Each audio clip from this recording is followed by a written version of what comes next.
All right, welcome into a very special edition of Everything is Logistics, presented by SPI Logistics. I'm your host, Blythe Milligan, and we got Grace Sharkey back with another episode of Freight Friends. She's, of course, of Orderful fame, former Freight Waves fame. Well, I guess kind of this, not former. You still work with them occasionally on some stuff. So yeah, both kinds of fame for a holiday. I guess a holiday, Halloween special edition of the podcast. We've got our costumes here. Grace, what are you dressed as? A pumpkin, right? Yeah, I'm just the great pumpkin, Oh, that is cute. I didn't know there was like a whole it's got the bottom whole part thing too. going on. A nice little party stain at some point happened, but that just proves you have a good time. Listen, a Michigan Halloween, you got to think, how can I stay warm? How can I stay warm but spooky? And then, of course, I had to go to Disney this year for Mickey's Not So Spooky Halloween. So, just some nice little vibes. Yeah. And you have the candy apple in the background, which I love. There we go. Yes. In the background over And, here, we got. and I always have these little skulls. I got some skull. Whoa. There we go. It lights up. I have a Gandalf staff in case you are listening and not watching, but this is going to be. There it goes. Does it have the pipe that comes out of it? Have you ever seen that? I have. I used to own it and I lost it in a move. So unfortunately, I cannot pass. Into it. His pipe goes into his staff. It does. That's cool that you know that. Yeah. But I do have I have my name in Elvish on this little. It's almost like a hobbit door. And then what else do I have? Not evil eye, but kind of the evil eye, Sauron. And I got a little bracelet that my brother got me. Not all who wander are lost. Famous Tolkien quote. So yeah, special holiday Halloween edition of the episode. And because it's the Halloween edition of the episode, I got a few supply chain facts and logistics facts for you. So I'm just going to quickly run through this list because we got some more serious topics to get into a little bit later on in the episode. But first, let's kick it off with Halloween. It's a $13 billion season with a hard stop sell by October 31st or eat it by November 1st. Costumes are about 80% of them are from China. So if you miss the port window, it's a total write-off. What I thought was interesting in this deep research report that I pulled is that obviously candy and pumpkins are, one of the major supply chain drivers. But in retail, the reason you see so many Halloween items in the stores early is because the retailers are testing demand. They don't want to be held with a lot of excess inventory. So very similar to how Christmas, the common complaint is, why is it August and there's Christmas stuff in the store? Well, the retailers are testing demand. And that's how they test demand is they see what are the items that are getting bought up quickly. And so then that way they can reorder them in time for that October 31st cutoff date for, basically everybody's buying their stuff by the 31st. And then you want to buy it on sale on the 1st. Nice. A couple other facts here. Pressure points where tariffs near 30% of most common Halloween items that you're buying. Congestion slowdowns or shutdowns can slow around 15 to 20%. So smarter routing helps in that regard. The big decor, so the big 12-foot skeletons and the inflatables, those typically need that LTL white glove and extra warehouse space, which I didn't realize. I just kind of thought they came in a box and you put it together yourself. But no, those big skeletons that you see everywhere, that is a LTL and white glove service that's bringing those to your doorstep. Pop-ups run on consignment with around 25,000 seasonal workers. November 1st kicks off the reverse logistics part of that process. And then lastly, midnight flip, which is reefers switch to turkeys. On that November 1st deadline, warehouses clear for Christmas and wrappers flood the waste food stream, whatever that means. Wrappers flood the waste food stream or the waste stream. So. Yeah, like candy wrappers. Oh, okay. Not like Lil Wayne. Gotcha. I was like, what is that? Lil Wayne can flood it. Yeah. There's a W in front of that word, so I was getting a little confused on what happened. So I guess they're talking about the pollution around Halloween. Yeah, especially because it's all the mini packaging. So it's like that could actually that's like a good hot take. I didn't really ever think about that. But yeah, like instead of like getting a full Snickers, now you're getting like 3 little ones of the same amount of wrapping paper. So it's more sustainable to eat larger candy. Yeah, so the houses are actually doing that. It's not because they're bougie, it's because they care about the planet. It makes perfect sense. This feels like Halloween edition of Girl Math. Yeah, exactly. No, not in it's like addition to these ears are reversible. So technically I bought 2 pairs of ears for the price of one. So you really saved like I $30. saved exactly. So instead of spending what, $60 on ears, you only spent 30. With taxes, yeah, about 8 instead of $80, I spent 40 bucks. Makes sense. All right, now before we started started recording on this episode, you were talking about a recent visit with a medium, and I paused you because I wanted you to save it for the show, because apparently by the time this episode airs, which we're going to air it around the same time that this, I guess, spooky season is going to really start. So tell us about your visit with the medium and what they said about 11/24 being like a spiritual awakening. Yeah, so I'm gonna preface this with, believe in whatever you want, go ahead, think I'm crazy, you can. I'm gonna sound crazy for the next couple of seconds. Yeah, so there's a medium I see. She's excellent. If you're ever interested, she does phone calls to reach out to me. I'll connect you. She's very tough to get on the schedule, but worth it. And so first she started going into the fact that like 2025 has become it was the start of what they believe about an 80-year collective consciousness activity. So kind of like with the AI talk, they talk about like, either you're going to become so into AI that you kind of stop thinking yourself, or if you like really focus on like your internal thoughts, like your own consciousness, your own intuition, and really channel that and guide that over the next 80 years, we'll have a level of people who have reached what they call collective consciousness. If you're reading the new Dan Brown book, they actually get into this too. So highly recommend. Yeah, you probably didn't know Dan Brown has a new book out. Get it. Or you'll become more of like this robotic-esque type of person through AI. So it's something to kind of can think about when you're using AI and all that jazz. But so she also went into, and this happens every year too, right? We go into this period that's the kind of the Halloween Day of the Dead period between October 30th and the end of November 2nd. So going into the 3rd, that the spiritual veil is lowered, right? If you are, if you're a Coco fan, because Coco is my favorite Disney movie, that's the period where you lay out everything for the Day of the Dead, so that that realm is open and spirits can come in and out. So it's lightly kind of based on that same thing. Well, because we've entered this like beginning of collective consciousness, there's a frequency that they call the Schumann resonance. I'm probably saying this wrong. I know I'm saying this wrong. RESONANCE. And basically it's this earth frequency is going to go what they call off the charts starting tomorrow. So if you're watching this later, October 30th, where it will reach unprecedented levels of around 700 hertz, which she interpreted as a trigger for just a mass waking up of spiritual activity across the globe. About 22 million people will wake up and experience this like different frequency basically tomorrow, causing just a time period where your intuition is likely correct, right? And if you believe in the kind of the spiritual aspect of it, it's this period where if you feel like something happened or something weird happened, that likely your intuition and that it's something else out there is likely correct.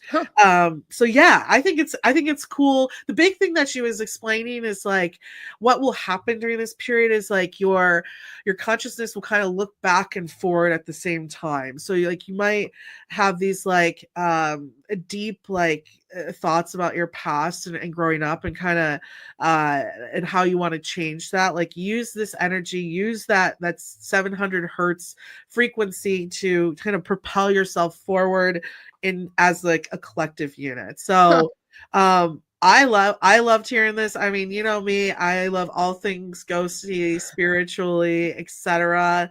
And yeah, so for all those out there, if you're honestly, I'm kind of upset I didn't have a paranormal investigation plan for this period.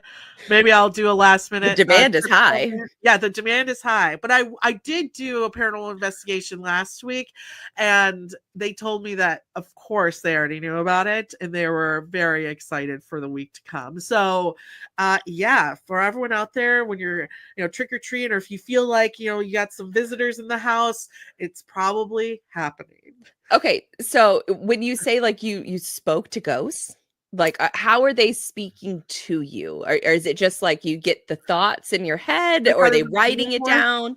Yes. So like if you've ever seen a medium, that's how it's usually I'm trying to think of like what there's a term for it, but long story short, a lot of times, so specifically this medium I have, she's died before and come back. And that's what she like developed her spiritual like activity. So she's able to basically they the spirits will talk to you in like images or like thoughts, right? And oftentimes when if you see a medium, they'll kind of like say, hey, they're pointing this out, and it's not like pure English. Sometimes it's just like it'll be very strong and Mhm, apparent, but oftentimes it's like it comes through and almost like, yeah, like quick images, or sometimes like think of it like if anyone's ever said to you, think of a color, right?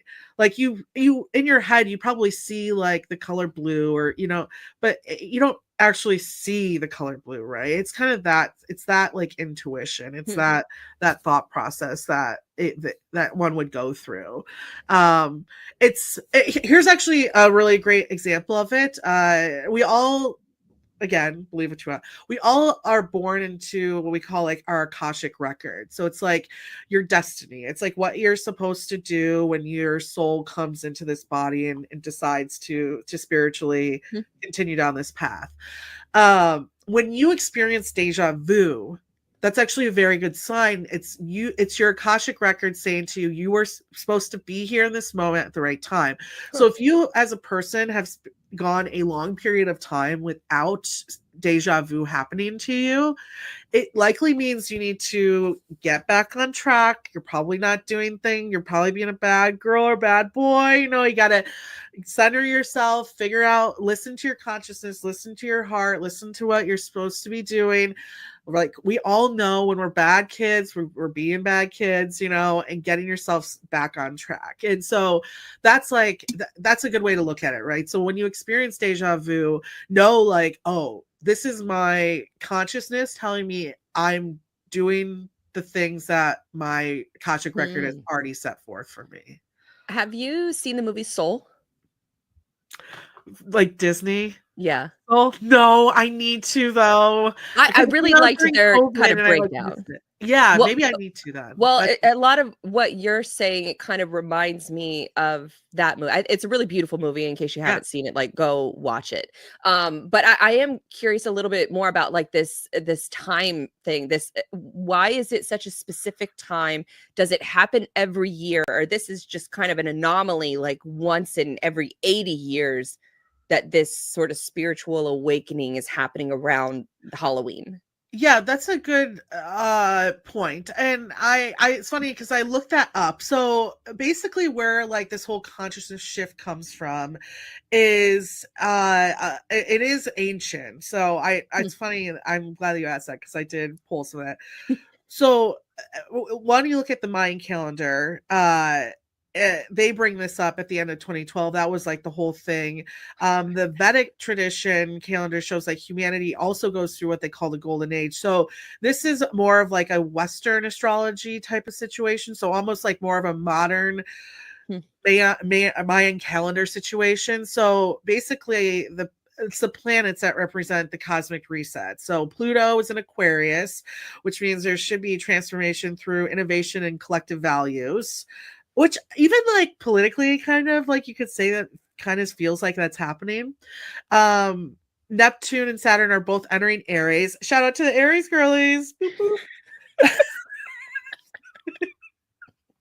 I'm trying to be as serious as I can about the most unserious topic of all time. Okay, Blythe? Wearing a pumpkin costume. Which is a renewal of consciousness. It's kind of like a spiritual rebirth. And then Uranus is in Gemini. Don't make any Uranus jokes, which means sudden changes in communication and collective thought. So we're basically, the planets have like shifted to this like ascension period in humanity specifically, where we're going from more of a materialistic type of society to more of this like unity and collaboration aspect. And it's interesting, like there are, again, it's like so funny. I'm reading this Dan Brown book too. Like there are studies that showcase like that potentially like the human brain is almost like a radio, and we all know, like we've read those studies, right, that we only use like 50% of the potential of the human brain. So there are studies out there that do showcase the possibility of like our brains are like, is consciousness almost like a wave that's out there that our brain grabs onto, and as like a radio we filter that, right? That's why they always say mediation or meditation, and like kind of like the monks, right, they're able to like open their brains up more to receive those frequencies. But there are like studies out there that kind of push the thought of, and I kind of think sometimes this is even where, like, if we religious want to get into it, where prayer comes from. It's like, if we all like hope for the same thing, is that actually all of us picking up on the same consciousness at the same time? And I think that kind of stuff is fascinating. Like there are studies out there that show like basically some, for instance, like if you were to showcase to someone like, hey, the color, what color are you thinking of right now? There are studies that sometimes show that the human brain halfway through that question is already thinking blue. Like they already hear, like your brain's already picking up on the wave of that question happening. And so it's kind of it goes along the lines of like when you're like around people or like those hypnotists and stuff who say like, what are you thinking of? Like, I think there are tricks to a lot of that stuff. You know me, I hate a magician. Don't come near me, unjustifiably so. I'm reading right through your lying butts. But no, it's really interesting. You're saying that to a wizard right now. Yeah, by the way. Yeah. Well, Gandalf knows. I mean, that's why they didn't just fly there and eat you down. Yeah. No, I mean, the biggest, we all know Lord of the Rings. Why didn't you just take the eagles to Mordor, That's a whole conversation. You really want to go down that road? Because I can explain why they didn't. The species are, the eagles are their own species, first of all. And they could have been manipulated by Sauron. And so the minute that Gandalf gets on an eagle with the ring, the eagles are going to be manipulated by Sauron. And then he has the one ring. That's why they couldn't take the eagles to Mordor. Okay, continue. But, maybe they didn't because Gandalf knew that consciously and didn't even bring out the eagles to begin with. No, but I really I'm not too into like all the astrology stuff. I think there's a lot of like confirmation bias whenever you're reading some of those things. I enjoy reading them from time to time. I used to read them in the paper whenever my parents would get the paper as a kid. So I'm not like completely like against it. I just don't put a lot of, I guess, faith into it. But what I do find fascinating is like the frequency angle, because there are just so many just frequencies that exist from like a sound. Like with YouTube, when I'm in like deep writing, I'll go pull up, I think it's like 40 or 44 hertz YouTube videos, and that just helps me zone in. And it could be a placebo effect, and I'm just putting myself in the right mindset to write. But what I also find fascinating is that I've seen several like YouTube videos where like this guy will hook up these monitors to different plants and fungi and trees, and he will kind of the wind will blow, or kind of put the plant in distress, and the plant will give off these different frequency waves Yeah. based on what it's experiencing. And then, so that's actually like real. Yeah. You can go find those videos over on YouTube, where it's called Plant Frequency can refer to two things: the sounds that plants make or the use of specific sound frequencies to affect plant growth. Plants emit ultrasonic waves from 20 to 100 kilohertz that increase under stress, while different audible and ultrasonic frequencies, which you think it sounds woo woo, but you can literally go to YouTube and find these videos, and it's a whole like scientific study around it. And then in addition to that, there's a lot of controversy around, because I follow like ancient civilizations, and like did ancient civilizations exist before the one that we're kind of in now? And that's a topic for another show that I could definitely dive into. But there's a lot of theories around like how these big like megalithic constructions were created. So like the pyramids, or structures in Central and South America, even Southeast Asia. How are these gigantic stones moved and put into different places? And a strong theory, I guess that's kind of subjective, but a theory behind it is that ancient humans were able to use different frequency waves in order to make, because if you put sand on like a plate, for example, like an even plate, and then you place certain frequencies at different hertz, then it will create the same shape every single time. And if you change the frequency, then the shape will change. It's like all of these different geometric patterns. And so that is a theory of how some of these megalithic constructions were built or constructed, is that they were using frequencies. And I even have some like personal experience of like, I don't know if you've ever heard of like biofeedback. But biofeedback is basically they take and you go into a clinic. I got it for free. It was like one of these like local influencer deals. So I went into this clinic, and I thought it was all woo woo. I sit down, they take a DNA reading of my frequency. And then from that, they can analyze, like get kind of like a high level view of your health patterns, where you're weak, where you're strong. And during that first session, they had told me about a medical issue that I had not told a soul. And they saw it on the DNA frequency reading. So it's not like a full like medical exam that you're doing. It's called biofeedback. Yeah. But then the crazy part is that you can, if you maybe feel sick or you feel off one of those days, you can get treated by this machine. Once it takes the initial blueprint of your DNA, then you can get treated anywhere in the world. So she was telling me this story about how this, high level executive was going from conference to conference, and he was feeling worn down. And he called her and said, I need to I need to get a treatment. So she uses her machine, programs it to him, he's across the world on a plane, and he treats him, or she treats him. By the time he gets off the plane, energized, no longer sick. And I was like, this is complete garbage. Like, I did not believe it whatsoever. But me, myself, I was supposed to go in for a treatment. It was right before, I think, my first Freight Waves conference. And I was starting to get sick. And I was like, oh my God, this is the worst time. I cannot get sick. I have to demo on stage. I have to do all of these things. Like, I cannot get sick. But when you're about to get really sick. And that's what was happening to me. So I had to call and cancel my biofeedback appointment. And the lady was like, why didn't you tell me that you were feeling sick? I could have been treating you. She's like, I'm going to go ahead and I'm going to start the machine right now, and I'm going to treat you. I swear to God, next day, not sick. So, yeah. I believe it. It was incredible. It still gives me like goosebumps to think about it, because I was not a believer. And I still, like, as the words are coming out of my mouth, I'm like, this is total crap. But that was my experience.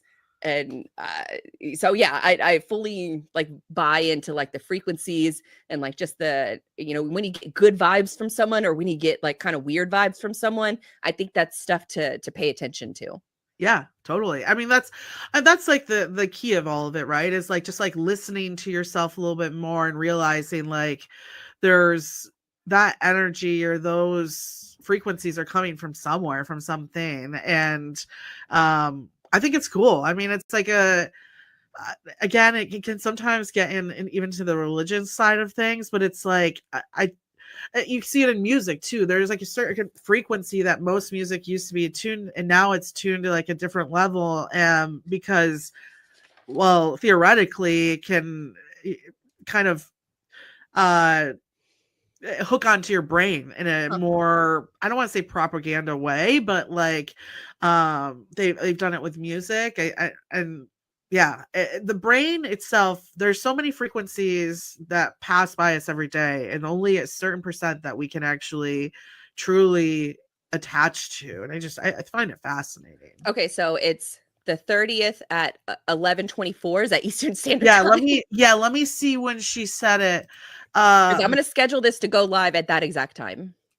This conversation, just for folks who don't know, like we record this and then I schedule it to go live usually within a couple of days, so I can kind of be in there in the comments in case anybody is asking questions or anything like that. But I think we scheduled this episode to drop at that exact time, and then we'll hopefully invite some good spirits to it. Let's see, 11:44 a.m. tomorrow, and that's 11:44 a.m. and that's Eastern time. Yes, that would be Eastern time. Yes. Okay, so for folks who are listening, hopefully you're listening right at that time.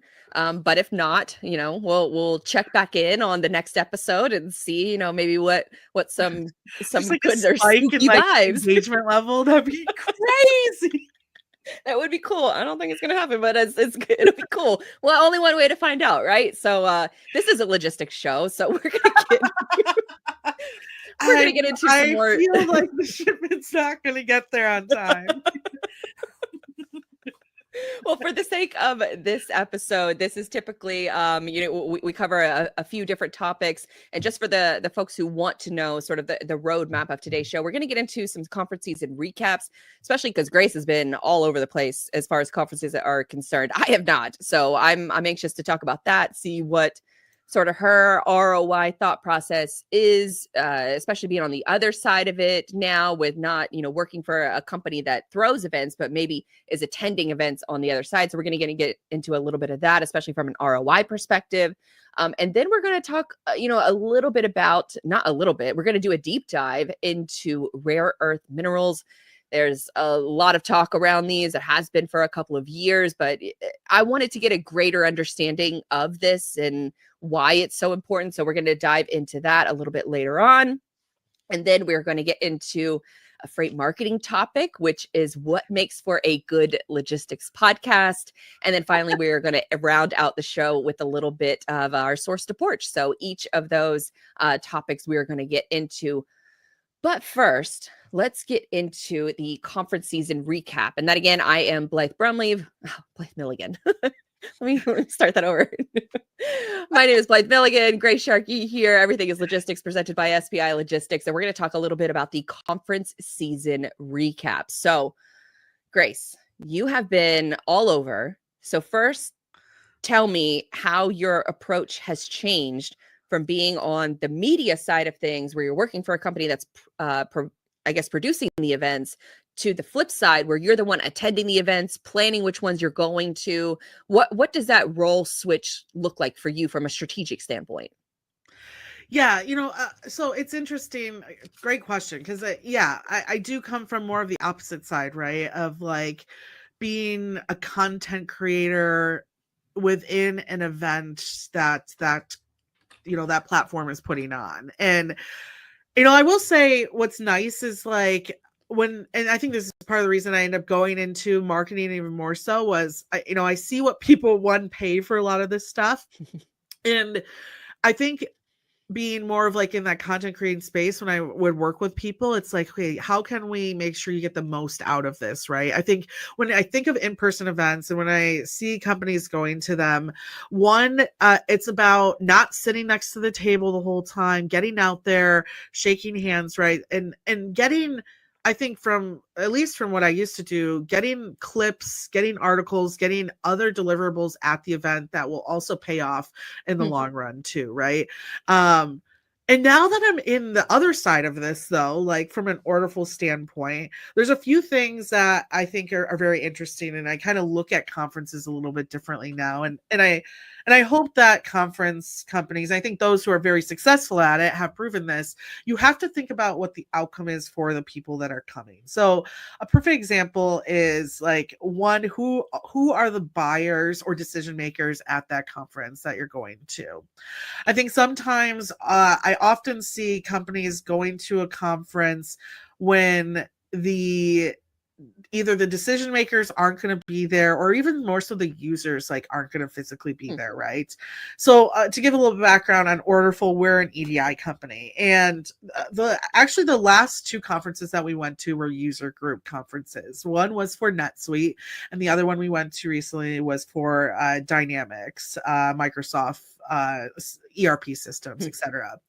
And what's fascinating about going to those is one, yes, we do, of course, connect with users, right? But we also really focus on what we call kind of like partners in our space. So this would be, by the way, throughout this, if you're watching this and you see me go from dark to light, that's just because I only have one light on. That's the sunlight. So don't worry about that. You're not missing it. Yes. But we work with partners. So basically, the easiest way to explain it is almost like they're technology consultants that will work with large clients for when they are transitioning from different systems, ERPs. Maybe they acquired a company and they're trying to figure out how to get everyone on the same platform. We spend a lot of time at those user events connecting with those individuals so that when they meet future clients, or even actually, like, what's really impressive is a multitude of those type of partners that would come up to us and say, listen, we're in the middle of something right now and the EDI is holding us back from getting this done, which oftentimes happens. Like you find the perfect system you want to move to, and then you're like, they hit you with this giant EDI bill or expense and you didn't even think about that. And so I can't tell you how many people went up to us and like, we have a project that's stalled right now. We need to get this moving ASAP. So it's like a good place to meet people in that, but also it's really fun because it is physical users of the software. It would be like going, I hope people don't take this as shade, but it'd be like going to like oh, well, actually, this is kind of turned into, it'd be like going to a FreightWaves conference, but it's sonar focused, right? So like everyone there is like the carrier reps are physically actually using sonar every single day. And no offense, not the CEO who like barely touches it. And so it's cool because in that setting, right, what we find, at least at Orderful, is that if we can physically show the technology working, then we really win people over. Whereas like a CEO or CFO level, they're going to want to learn more about how quickly the project went, how much cost went into it, right? It's different conversations in different places. And so I think it's smart to think about the best way to attack the individuals who will be at those conferences when you're trying to decide which ones to go to. So there have been ones that have crossed our table, I guess my table, my desk that I have at home. Remote work's so weird. How do you even talk about it?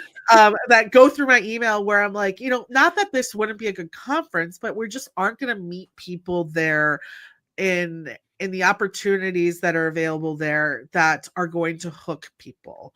And it's also just not a place like, I think sometimes there's some conferences out there where depending on the company that you are, it might be better for you to just physically go to shake hands, to see people, to maybe see your customers all in one place. And instead of like spending $10,000 on a booth, spend $7,000 for like a 30-person dinner in town where you can get everyone together and if anything, maybe work on just keeping those customers on board, or vice versa. Maybe it's not the best place for you to pick up like for a booth, but it's a good place to invite 30 partners, right? Or co-host a party together. So I think what like being on the spending side of conferences, right? The side where I'm writing the check and not receiving the check.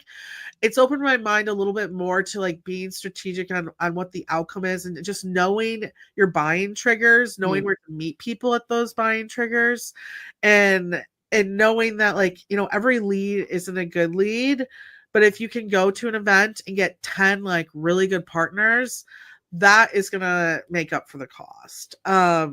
So yeah, like for us, I think especially with what Orderful's doing, and I'm sure other SaaS companies out there, I think I actually understand more the demos better. Hmm. Right, getting physically having people see how your technology works in real time.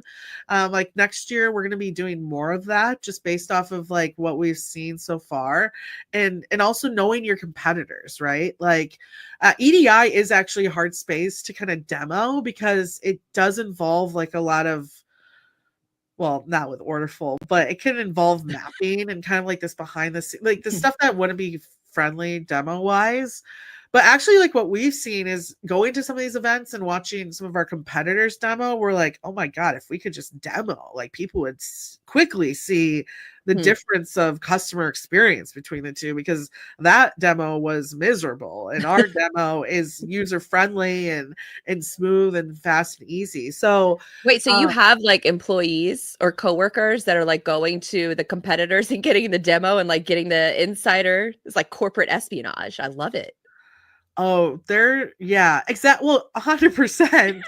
I will say, and I will actually say too, shout out to competitors. I'm not gonna say your name out there, but like Eric did an excellent panel at Eric, CEO of Orderful. yes, yeah, with one of our really great customers, Everyman Jack, which if you guys know, deodorants, etc. They're a Okay. growing brand out there.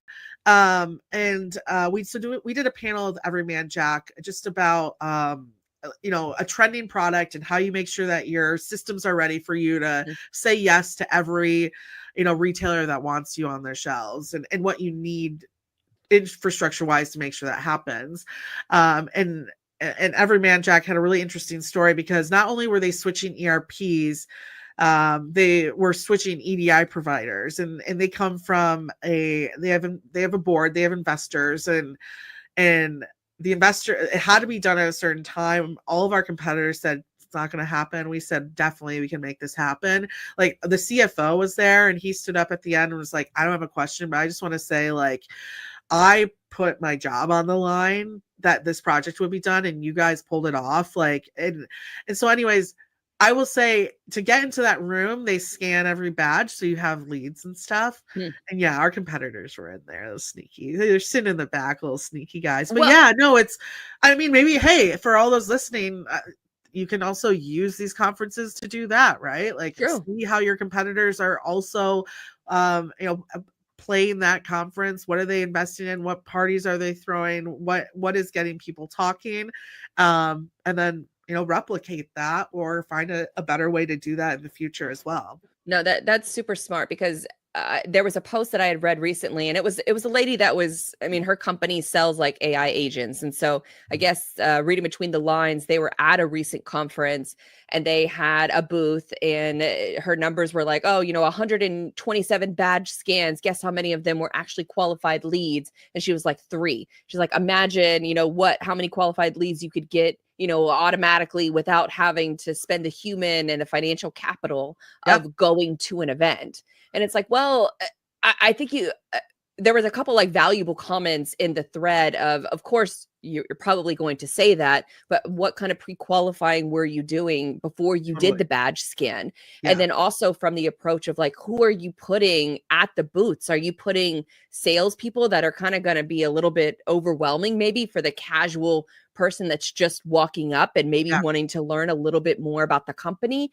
Where they made a suggestion is that you should actually have like your account managers and Yeah. your developers there that Yes. can better understand what you're going through, and then they can talk from personal experience of how they've implemented or Yes. integrated similar customers. And I thought that was a really interesting approach, where maybe you could have a combo of Yes. some sales reps that are great at talking to people, but if you have a developer or an engineer that is experienced in the onboarding, like in the trenches Yes. type work, then you have them there to explain exactly what, speaking to those pain points that maybe, some of the Orderful folks were speaking to, or some of the prospective Yeah. clients that were coming to your booth. And with those user conferences, that's exactly what you have to be prepared for. I mean, I'll Mm. be honest, like you send me to like a more like executive level type of of conference, I'll be able to talk EDI all day to a point that they'll understand, right? But those user conferences, when it's like the supply chain coordinator who literally did half the mapping for EDI comes up to you and starts asking these really technical questions, I'm like, you want to talk to my girl Alexa, like, and that's who like locks that lead down, is someone who's like, this is how we're going to onboard you, walks them through it, lets you know what you need to be prepared for. So it's very smart to think of it that way. And like, for example, we have other events coming down the pipeline. A great one would be like Manifest, right? Where that one, we might not bring as many technical people because like likely the supply chain EDI specialist for Skims, shout out Nadia, isn't going to be there, right? But someone like Nadia is, who's going to be able to like high level have conversation. So we likely bring less technical people to that, more AEs, more the salesy team, maybe a technical person just in case the one off. But yeah, it's interesting to like kind of think through that. Think about the messaging that you have on your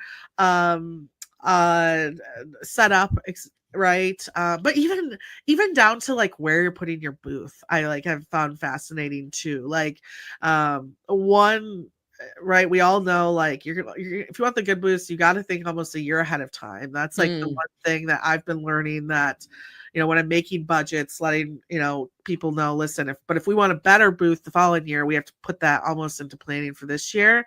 But if you can't get a good booth, like look for ends of walkways, like think of like how people are maneuvering through a conference. Look, like we were really smart because while we were late on choosing our booth, we did put our booth at the NetSuite conference right next to like the drink station, like where they're serving cocktails and stuff all night. So like the foot traffic. Yeah, we got a lot of foot. So, it all of that comes together at some point in time. So it's not, if you're not going to spend big bucks, be strategic on like the messaging that you put on there. And also like, I just find I'm the type of person where I'm like, I like to walk around, I like to talk to people and naturally almost collect leads, compared to just like, I hate a sales team that just stands at a booth, like that's, you have to be able to walk around, you have to think. And so like, for instance, knowing that we probably do a little bit more walking around at the Dynamics conference where we had a smaller booth in the back, we put QR codes on all of our signage so that if someone wasn't there to answer questions, we at least got them interacting with our website, getting their information through different ways, leaving cards, different things like that, so that we could follow up later down the line. But you almost have to be realistic in what you physically can do with the amount of money you're putting into these, and figure out how to get the best return on that as well. Yeah, because it really, there's a lot of discussion because we are in the midst of like the peak season of conferences, and especially from like the attendee side, or like I guess the media side, which I find myself in. It can be really overwhelming to decide which ones to go to and why, because there's so much work. Like Manifest, for example, it takes weeks of work ahead of time, which I'm, especially for someone like in your role, I'm sure you're working on Manifest like months and months in advance. But like for a full like focus for me is weeks in advance for a conference like Manifest, and then figuring out like a blueprint of the people that I want to talk to and why. Yes. Because the networking can be really intense and it can be really draining. And so you have to kind of be intentional about where you're spending your time and your energy and focus. Melanie Patterson, who is with Integrity Transport Group, she actually had a really good video on this. And she mentioned in the caption, she said, conferences will test your focus. You can come back inspired or distracted. And she said, the difference is intention. You can get caught up in socializing instead of networking, fashion shows instead of partnerships, thirsting for happy hour vibes instead of thirsting for knowledge. And a few things that I do to move with intention are map out the connections my business needs a week prior, study the room and execute with a firm handshake. And then when the party starts, I'm already in execution mode. It's just me, some room service, and a laptop full of scheduled emails to send to leads for the win. And I thought that is such a perfect approach from like a business owner perspective of how to best value or manage your time so that you're going to play a ton of catch up when you get back. And this is something that I've had to work on in the past is, I get back from events and I'm so exhausted just from peopling so much. And my inbox is just overwhelming. And it takes a long time to play catch up. But then by the time that I want to send those follow-up emails, it's a couple weeks later and I've probably missed the boat in that regard. And so what I love that intentional approach of like not going out like super late. We'll see if I'll listen to that my own advice, here in Vegas, which is, a little challenging to do. But I do think that, having something to say or even like a scheduled email template that you can quickly send after the fact using your notes app in order to document who you're going to send that templated email out to, just to, hey, it was great meeting you. Hopefully we can connect in the future. Something super short and sweet, because you got to also consider that those folks that you were connecting with, their email inboxes are going to be overloaded too. So when do you respond? I think it was Lars, friend of the show with Transflow. He mentioned that with his emails that he strategically sends them days later after a conference, not immediately after, because he knows that those inboxes are going to be completely filled. So it's usually like 3 to 4 days after an event is when he'll send a follow-up. So with all the talk sort of surrounding around, what conferences you should go to, Brad Perling had a great post the other day on how, conferences should actually be moved to 1-day events instead of 3-day events. I kind of like the middle of like a 2.5 day event, because I do agree that like the last day of most events is challenging to keep people there. Because his post was more around like people have already checked out by the 3rd day. So just cut off the 3rd day and just make it more impactful into one full day. And keep in mind of like how you want to facilitate those high level conversations. But to your earlier point, I think it really, really makes an impact when you can have an idea of who the actual attendees are going to be at the conference, and then how you can sort of deploy your staff to best suit those needs. Are you going to send more salespeople? Are you going to send media people? Are you going to, send those engineers that can answer those dev questions?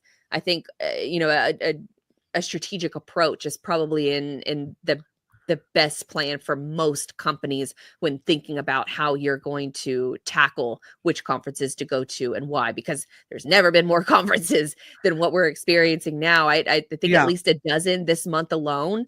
So you really have to be strategic when deciding where to go and why. Yeah. And I would say that people putting on the conferences, like, just be a parent and smart about that. There's a conference that's out there that, for example, they truly understand the importance of shippers showing up to it. And so therefore they ask the shippers to use the app, make appointments. Sometimes they'll offer them, free opportunities to go to event, but they understand, okay, if the shippers are setting meetings, then we're gonna get more logistics providers, more carriers to the event, etc. So think about that. Think about what the outcome is that most of those people that are going to spend that money want, right? A shipper, likely outside of like food shippers, they probably don't have a budget for events, right? Because it's like, okay, most shippers aren't sitting around saying like, oh, I should go to a conference to find my next 3PL, right? Because they're like, these guys are in my email box or my phone 24/7. They're actively hiding their badge at like, I know one shipper in particular that was in charge of like forestry products. He is. I tell you, this light is a ghostly power today. It's just doing whatever it wants. Fine. If you're just listening, Grace has she's tried to set up a spooky light for, we're recording this around Halloween, so she tried to set up a spooky light off to the side that's kind of like purpley. I don't even have it connected to Wi-Fi right now. That's it's maybe part. Well, we did open the show with enhanced spiritual activities are starting to happen, so maybe this is what we are experiencing, especially as I bring up sort of a very similar topic in regards to conferences, because there's a lot of, I've seen a little bit of a debate around sort of the pay to play mindset. Yeah. People are just doing their best when it comes to putting on conferences. They're just trying to get, the best editorial up on stage, when you got to balance the business side of it, of course, too, because these events, I don't know if you've ever been to like a cheap conference. I have. And where they like don't serve food. Been a while. There's way too many talks going on.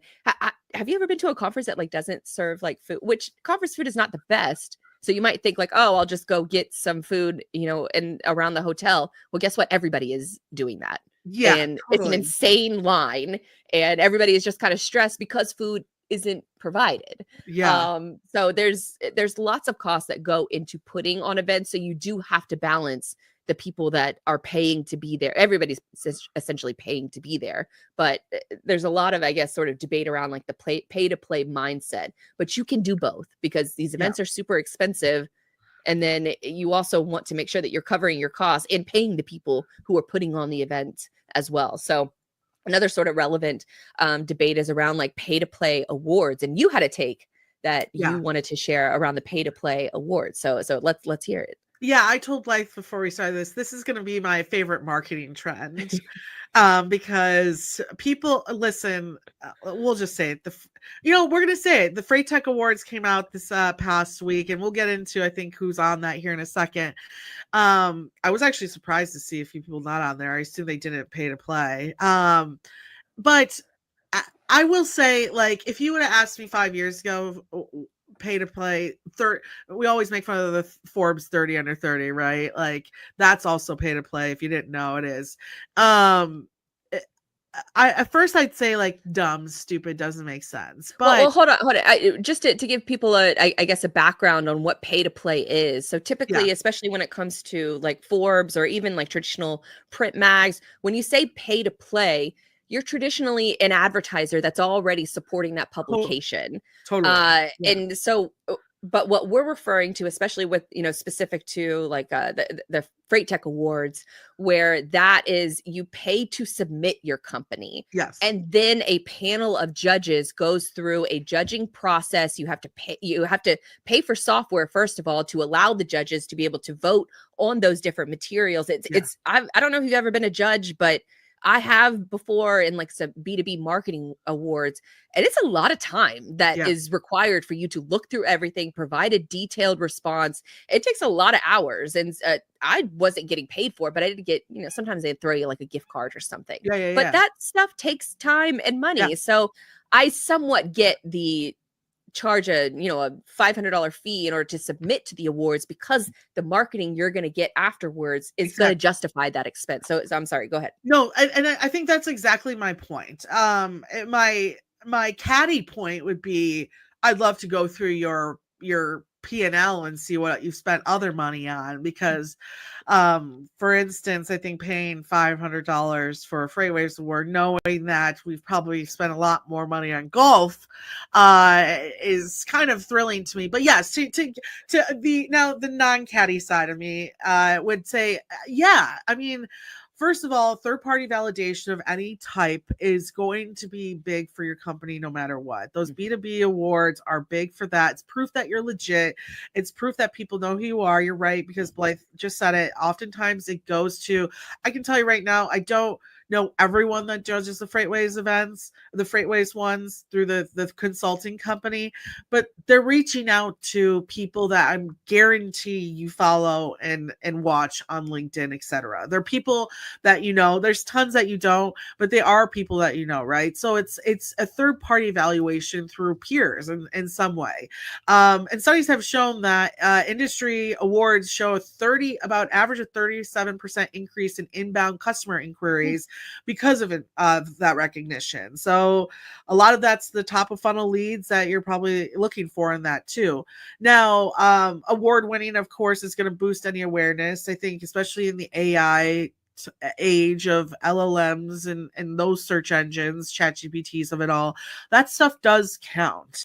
Again, we don't know the perfect formula yet for any of that stuff, but those do come up often when you're searching who's the best out there, right? If you say who's the top EDI provider, oftentimes it's gonna depending on if you're using deep research or not, it's going to pull literally top 10 lists, etc. Of course, we all know when we go on websites and we see those badges on their sites, it also increases the chance of you reaching out. There have been studies that show it can actually increase conversion rates into double digits. So I think that's huge. 42%, just a couple of studies I looked into this, trust badges on sites can increase conversions up to 42%, especially for newer, less established brands, right? So where like, sure, is C.H. Robinson making that list and then seeing a 42%? Probably not. But these startups who've raised millions of dollars to spend on stuff anyways, that stuff really does matter to them in the thick of it all. So, of course, credibility is a big one. But I think what matters is, it's an easy press pickup. It's an easy thing to link back to on your site. It's something simple to bring. There was an award, actually. So, this actually wasn't, we didn't pay for this at all. It's just because the work that we do at NetSuite, but to kind of showcase the value. At Sweet World this year, Orderful got the Partner of the Year award for our EDI work. We've built a native connector that's really helped out a lot of NetSuite customers. And for NetSuite, the reason they love that is because now when people are switching over to NetSuite, they don't have to worry about this headache of EDI. Well, there's recently an award that I applied for that this award fell perfectly into what that retail award was asking for. And we work with a lot of retailers through that NetSuite work. So it was a perfect way for me to kind of put a cherry on top of a sundae for that application. And that also was for an award that's not, pay for either. So, there it goes. Yeah, I see you. I see you, Queen, over there changing my lights on and off. We'll just do it in the dark. So yeah, I just think on the sarcastic side, I've seen people spend if I turn this off, the light is starting to malfunction a bit. It doesn't make any sense what's happening, but we'll let that happen. We'll just look at this natural light. We're killing it. But I just think of what I see companies spend money on. I'm like, listen, I don't think this is a drop in the bucket for the outcome it could potentially give to you.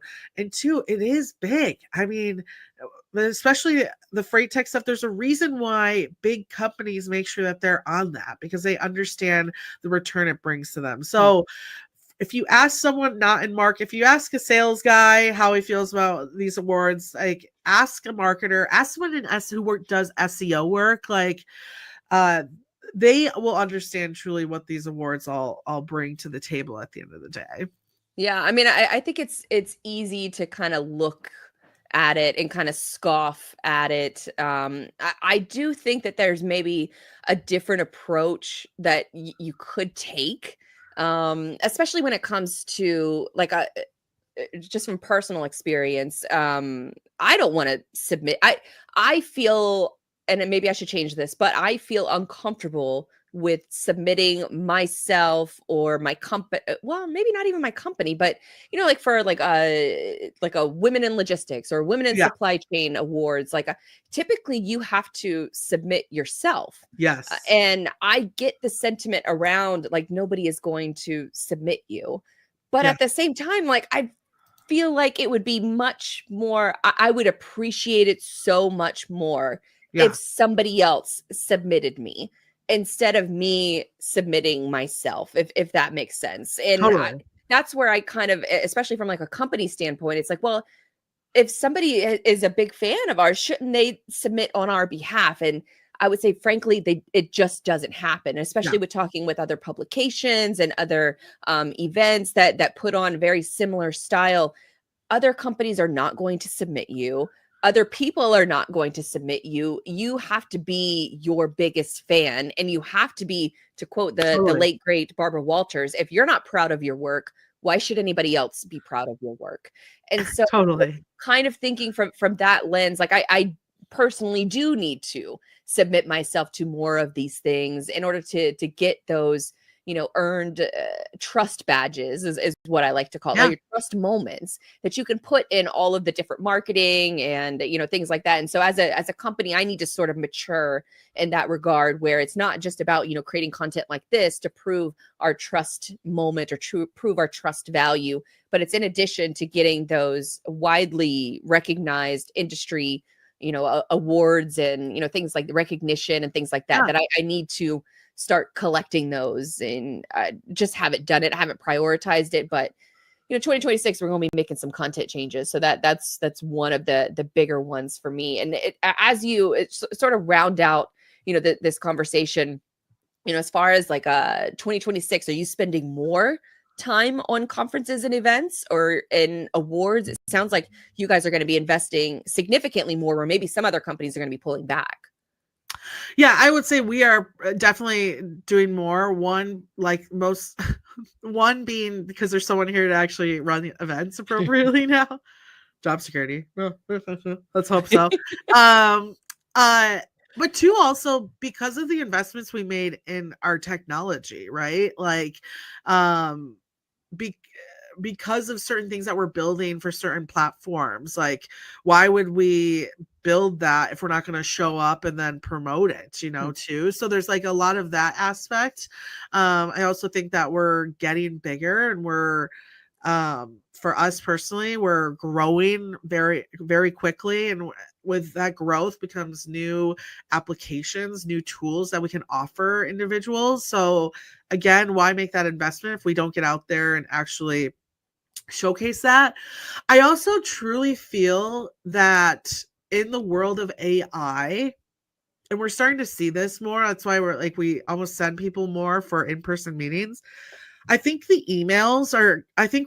because people are using more AI tools for emails, people are starting to, I don't want to say ignore, but take emails less, I guess, more lightly in their strength. Well, there's more filters too Yeah, that weed out, a lot of these different emails. Not everything gets caught, but I mean, I'll probably get 600 spam emails in a day, and that's a light day, or that's a light inbox compared to maybe some brokers and shippers out there. So it's like, I think what you're going to actually see is an influx of people going to these in-person events, but being being strategic with the money that they put into them, but understanding that, this might be a customer, especially in the SaaS world, depending on what you do and like if we're talking about a big $1 million contract, none of that's happening over emails, right? Yeah. So like getting in front of the people and being able to say, well, if this opportunity lets us get in front of 5 customers, 4 prospects that are just close to signing, and the ability to generate more pipeline, why wouldn't we do that? So I Pays think for itself with one customer. 100%. And again, it depends on what you're doing, because there are different SaaS platforms where, if your average deal is $1,000, then like you have to think of it differently. But yeah, if your average deal is $50,000 and you can spend 10,000 and pick up one customer, then you're golden, right?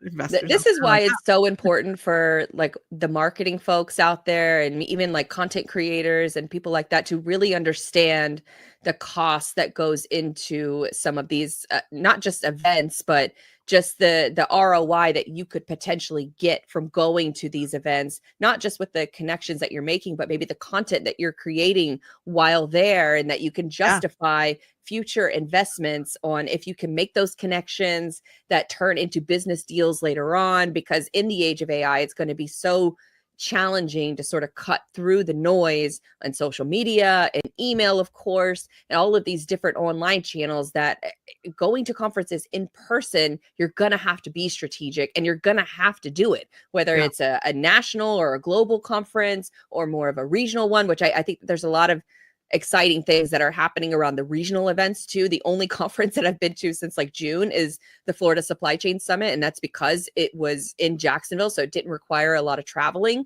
Obviously not a lot of traveling. It was 10-minute drive for me, which was fantastic.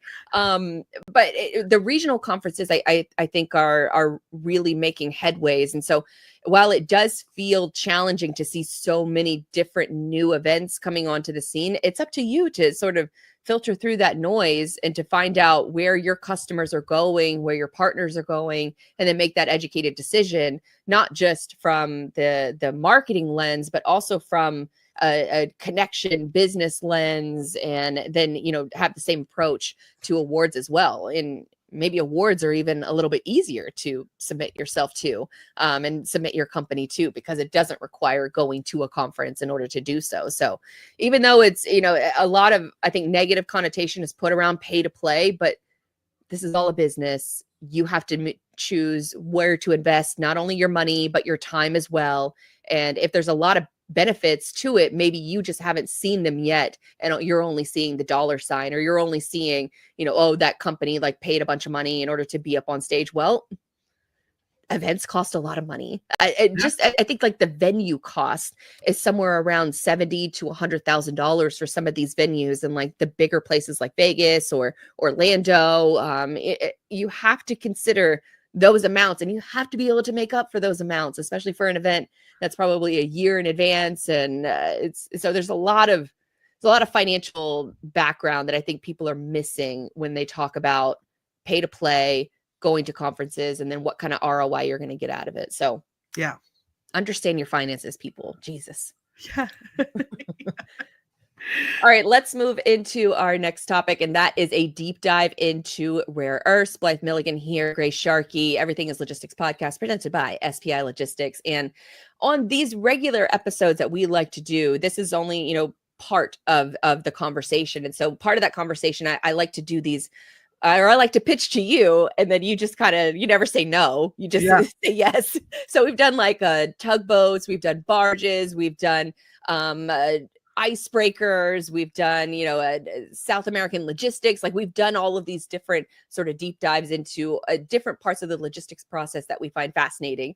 And one of the ones that I am just entrenched with right now is rare earths. And we're going to be talking about the minerals that no one thinks about until the supply chain breaks. And that is rare earths, where the stuff inside of EV motors, fighter jets, smartphones, wind turbines, and your kid's iPad all play a role. You've likely heard the phrase that semiconductors are in everything.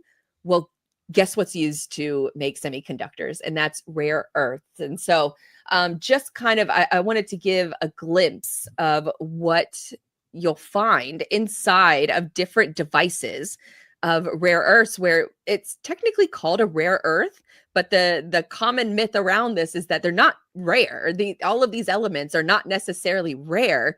The reason they have that name is because previously they were mined at a rare rate, so it was called rarity, and that's where the name sort of comes from. So if you're looking at the screen right now, it is basically a bunch of different applications and the rare earth minerals that go into each of those, each of these different devices, from a cordless power tool grill, or not grill, but a cordless power tools, optics, light bulbs, hybrid vehicles, headphones, magnets, rechargeable batteries, smartphones, obviously cars, defense projects. There's so much that goes into rare earths, and that power just everyday parts of society. And it's starting to get to, and not starting, it has been a point where the US is now vulnerable, and we likely have been vulnerable for a couple decades now.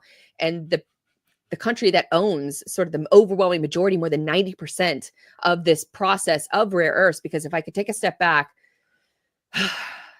there's the mining part of it. So you have to, where are the deposits of all of these different minerals all over the world? So when you find these different deposits, then it gets into a mining process, which takes these elements out of the earth. It essentially grinds them into a powder type form. And then from the powder, you have to go through hundreds and hundreds of processing, because essentially when you pull rare earths out of the earth, they're all kind of the same, or most of them are all kind of the same. And so the processing and the refining is where the complications are at, where the overwhelming majority of time and money and environmental disasters are kind of centered around, is refining those different rare earths into the elements of what you want to use. And so it grinds them into like this powder type substance. That powder is put into bags, and then those bags are shipped all over the world, but mostly they are kept in China for the continued refining process. And so it's toxic. It's the hardest part. China controls 91% of this process to mine and extract them. And so just a kind of a, high level overview here, 900 pounds of rare earths are used in one jet. A naval destroyer uses 5,000 pounds. A submarine uses 9,000 pounds. And it's not just in defense, but technology too. And this process, or any kind of bottleneck, can affect any part of the supply chain process. So typically right now, what happens in the United States is that we have some mining capabilities, but we used to have a lot more. And the way that process worked is that we would mine them, and then we would ship them over to China for the refining and processing, and then they would ship them back. And so think about any kind of like customs delay, port delay, any kind of issue in that process causes a break in that supply chain. I think that was about it as far as like the high level notes that I had, but it affects everything, even technology and the current manufacturing capabilities that, we're all trying to sort of, bring it back to the United States. We have about 50 billion in manufacturing capabilities that we're currently spending with manufacturing in the United States. But all of that process can be dramatically impacted by increasing demand and geopolitics, and obviously the ongoing sort of trade/tariff war with China. And there's all these different implications to a process that is already complex and already overwhelmingly controlled by a geopolitical rival. And so I'm going to pause there because I need a break. But tell me some initial. I want to. Oh, sorry. Are we doing? No, go ahead. Go ahead. So I do want to add to that because I got to learn about a lot of this while I was at FreightWaves, and one of my biggest hits articles just over time was on how a semiconductor is made. And what's fascinating is so most semiconductors, the big chemical is silicon that is in there. And it's the most, to talk about the rare part, silicon is actually one of the most common substances on the planet in particular. But some of the most purest silicon comes from silicon, whatever you want to call it, Michigan accent. We're going to call it silicon. Silicon is one of the most purest forms of it is found actually in a town called Spruce Pine, North Carolina. Mm-hmm. And they actually have the capability to, with all of the billions of microchips that we need every year, they have the amount of silicon there for decades of material. And we're talking, I think in about a year, it takes about over 66 million pounds of it to make the billions of microchips that we consume and need every year. But what the kicker is, because this was back during, I looked this up during the whole CHIPS Act thing, right? Because I was like, well, where's the issue? And 100%, it's all IP related, right? Mm-hmm. So it's not so much about where the material is, but the problem is that the process that you talked about is intellectual property. That's IP that's owned mostly in Taiwan or China. And so that's why you're right. That's why we're kind of stuck in this situation, because we don't own the process. No one in the United States owns the process of making the wafers themselves for all these chips. And so when we talk about the hiccups that come with the supply chain, it's not about the chocolate issues that we see currently. It's not when we talk about supply and demand, it's the issue is the supply of intellectual property and the fact that most of it's owned by overseas entities as well. And we could get into it at maybe a different episode, but we gladly gave away our rights to ever own that. So that we're kind of stuck in a rock and a hard place. That's also why we can't just, F you to Asia, because it's doesn't help any situation at all. But it is fascinating because we physically could make them here. We just don't own the property. So let's say if we wanted to, we're going to have to pay a percentage point likely, right, to what's the term, to use that intellectual property. I can't, the term's missing my mind Like a right now. commission Yes, or yeah, yeah. yeah, yeah. Because there's export controls with specific to certain processes that which actually China cut off. I think in 2023 they cut off the export controls of some of their manufacturing and processing processes. Yeah. They controlled it, they locked it down, and so then because they saw that the United States recognized that this was an issue, this is a bipartisan thing that both sides. God Yeah. can actually agree on. Yeah. And so they started to shut this down during the Biden administration. And then so China started to retroactively protect some of that processing, where I think it's like one of the rare earths that's the most important in as far as like semiconductor performance is the processing is 97% controlled by China. Yeah. And Exactly. they have spent, and this started, I think it was in the 60s. Yes. Rarity. Oh, I'm trying to find like this really great quote. Because it was the former, I don't want to say like emperor, but the former leader of China back in the 60s said something to the effect of like Saudi Arabia has oil, China has rare earths. And so they strategically invested into the processing of it to where they're decades ahead as far as like people knowledge, technology. They're decades ahead of anywhere else in the world. And this was strategic and sort of state sponsored, because that's how China, they pick a few different industry winners and they put the whole government support behind it. And so that's why they have led in this for decades. And even to the point where we have a Mountain Pass, and I don't know if you saw this on maybe some of your research, but there's a mine that is in the United States that it was sold off to another business, and then China was part of that process, and then they just shut it down because they didn't want them to continue innovating on the processing power of it. And I got this research from Grok that said the U.S. Mountain Pass mine dominated global rare earth production from the 1950s to the 1980s, peaking at 70% of the world's supply after its 1949 discovery as the largest known deposit, owned initially by Molly Corporation of America. I definitely mispronounced that. It thrived until the 1990s when environmental regulations, cheap Chinese competition, and the US tech sharing, like tours for Chinese executives in the 1960s, led to China's monopoly now at 80 to 90%.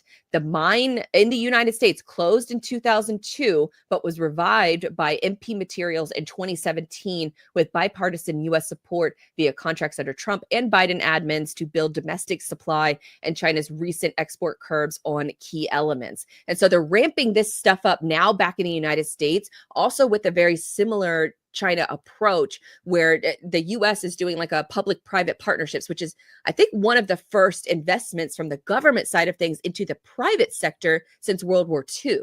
And so this is like a strategic thing that United States needs to do in order to protect especially some of our, defense capabilities, missiles and jets and things like that. It was in 2022, there was the new F-35 jet that was supposed to be launched by the military. And then the Department of Defense figured out that there was a very small, like Chinese made magnet that was in the fueling process.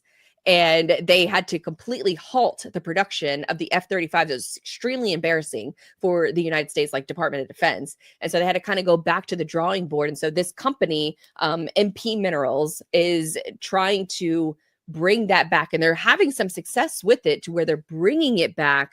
But it's going to be more expensive because they don't have the decades of research behind it on how to do this. But on the flip side, they could maybe approach it in new ways. And I'll get into some of maybe the newer ways of how we can attack this sort of rare earth processing. But I do think that it is very interesting that the US is kind of taking like the China approach, where you pick a couple strategic winners.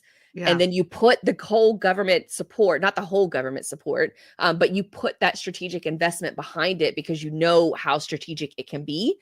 And China, on another thread to pull, hasn't necessarily had to worry about the environmental impacts of some of their mining, because that is a big reason why we haven't, as the United States and also Europe, haven't been able to compete, is because we follow basic, sort of environmental regulations and trying not to put radioactive material into the ground or into the groundwater, as some of the byproducts of mining these things and processing them is that they create a lot of bad toxic materials. Totally. And you can either dump them responsibly, or you can do what China historically has done and just dump them wherever, where entire towns now in China are inaccessible. The water is poisoned because of these practices, but that's how they were able to compete on a global scale, is because they could cut everyone else out of the process because they didn't have to worry about the environmental regulations, and they could cut those costs by up to 50%.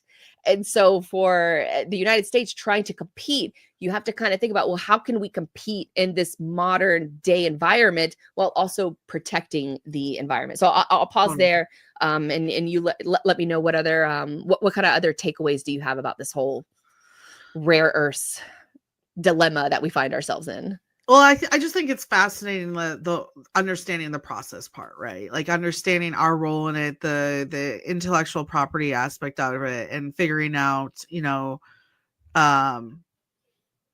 just realizing in the future, like the competitive advantage that has. And I think it goes back to just the globalization of everything, right? And making sure that you fully understand, just supply chain wise, what can and cannot be done at the end of the day.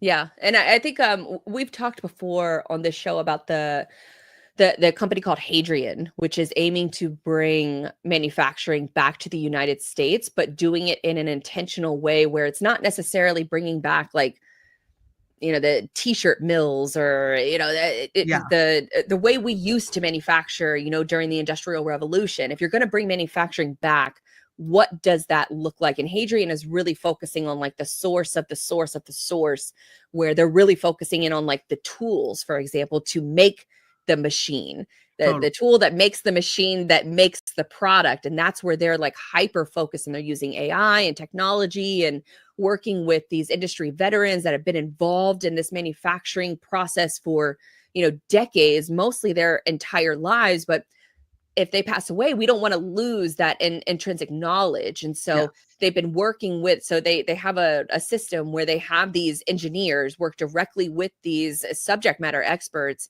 that have been working on this for their entire life. And they'll do, one of the coolest things I think they do is they take scans of the machine that builds the machine. And when they take those scans, they can monitor the levels of the tooling making the machine. And they can identify when that tool is going to go out of commission. How much of a shelf life does it still have? So then that way, when that machine breaks down, you don't have a whole chain reaction. Now you can't make the parts that make the machine that makes the parts that go into like the source products and all of these different items all over the world. And so the Hadrian approach has been that. And so with MP minerals or materials, what they're doing is they're trying to play the catch-up game too, but they're trying to be intentional about how they bring some of this back. And it's called a mine to magnet production, which we've talked about, the magnets before, but I had no idea how important like magnets are in the entire like tech process, in a semiconductor process, where all of these rare earths are used to make these really like high impact magnets that are resistant to heat, and all of these different sort of other chain magnets are so cool. But it's called this mine to magnet production, and where it's not affordable yet as far as the processing is concerned, because remember, China has like a couple decade lead on us as far as the processing knowledge and technology. But this new updated process gives US access to the process to protect sensitive defense equipment. And so by 2027, the goal is to have a China-free supply chain for the defense sector because of that issue that happened with the, is it the F-35 or F-25? I'm sorry, the naval people will correct me, I'm sure. But its visibility into the source products has become vital. And so you start with the Hadrian model, you start with like an aerospace type of manufacturing where it's highly needed and it's highly specified, where like the fraction of a hair is what matters on a good product or a bad product. And so MP Materials is trying to attack it in that same way. There's also a diversification that's going on right now with the current administration. They're trying to diversify the global processing. So just recently, I think even this week, agreements have been reached as far as processing for rare earths with Australia. Also, Japan is coming on soon, Saudi Arabia as well. There's still a focus on recycling. So there's still that environmental impact of what we have to think about. And there's a couple really cool things that are happening because Apple recently signed an agreement with MP Materials where they have so much just excess inventory, not excess inventory, but they have a lot of like returns and a lot of computer spare parts. And there's parts in their computers currently that exist that they're not recycling these at all, but they have a huge stockpile of all of them. And so what can they do is they can develop a recycling program with MP Materials so they can take those materials out of those used products and then turn them into new products. And so you don't have to worry about, the byproducts of mining or the byproducts of processing because it's already been processed. You just have to recycle it out of the machine. There's also this really cool thing. Well, I guess it's not cool, but it's cool that they're finding a use for it. It's called coal fly ash. And it's a byproduct of getting oil. And apparently all around the United States, we have these landfills that are filled with this coal fly ash. Yeah. And so we have about 45,000 tons of it, and it doesn't require any new mining permits. It recycles a waste byproduct. And so with all of this said, if all of this goes right and we can hit these goals by 2027, China's dominance could drop from controlling around 90% to around 70%. So that requires all of these things to go through on both sides of the political aisle, multiple administrations working together, which God help us all. Hopefully that can happen. But it really takes a national effort in order to recognize this major gap in our supply chain that is going to affect every part of electronics, how we communicate, how we move around, transportation. Everything is impacted by rare earths. So I felt that it was really important for us to dive deep into this part of the supply chain, that it's really like a hidden part of the supply chain that you hear this phrase kind of thrown around. I even asked my husband, like, what do you know about rare earths? He's like, I don't know. But it's just... It's a level of education that, we get to, hopefully use a show like this to help educate ourselves and educate other people. Totally. Yeah. It's a fun one. Any last takeaways, or I kind of went a little long-winded in that. Nail on the head. Way to go, tired. Yeah. All right, let's get into our next segment. And this is going to be a little bit of a fun one. And that is what makes for a good logistics podcast. Blythe Milligan here with Grace Sharkey. This is Everything is Logistics. We are proudly presented by SPI Logistics. And this was inspired by a conversation. Fellow podcaster Andrew Silver posted up on LinkedIn. I believe it was last week. Kind of, if I'm going to paraphrase what he said, is basically companies that are starting a podcast, maybe putting a lot of money behind it. Are they essentially going to stick with it, or is this just extra money that these companies have kind of lying around and they're bored and they want to start a podcast? That's basically kind of the gist of it. Do you think I described that correct? Yeah, okay. Yeah, totally. So that's sort of the summary of the conversation, and it was a lively debate going on in the comments, which yours truly did participate as a fellow logistics podcaster. Yeah. But let me think how I want to start this conversation, because you very experienced over at FreightWaves with hosting several different shows. I think you are on the verge of creating one in-house with Orderful. Is that accurate? Yeah, we have I think 3 episodes out right now technically, and 2 more recorded that'll be coming out over the next couple weeks. They come out basically like around bi-weekly. We try to do a couple a month.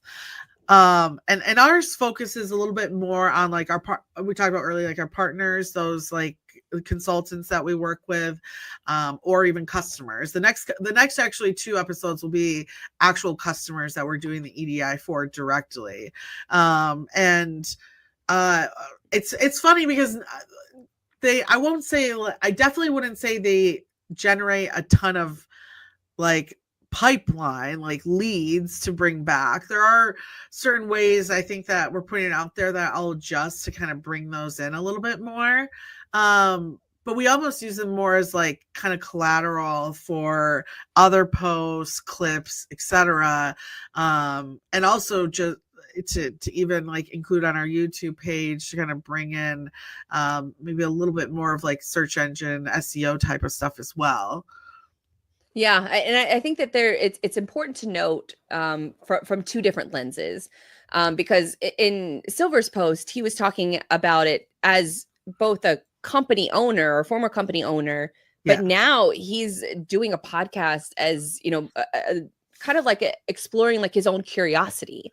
And I think that that is what makes for the best host, because if you have a podcast host that is genuinely curious in the topic that they're talking to other people about, or they're just overall talking about, it's a much different conversation than maybe the company internal approach when you're starting a show. So I think when you're starting an internal show, you kind of hit the nail on the head that you're not going to launch an episode and like sit back and like wait for all of the leads to come, because frankly, they're probably not going to come from a single conversation. There is no straight line from listener to customer in the podcast world. It's all over the place. As a listener, you want to listen to several different conversations with both subject matter experts and then also from different customers or just interesting stories.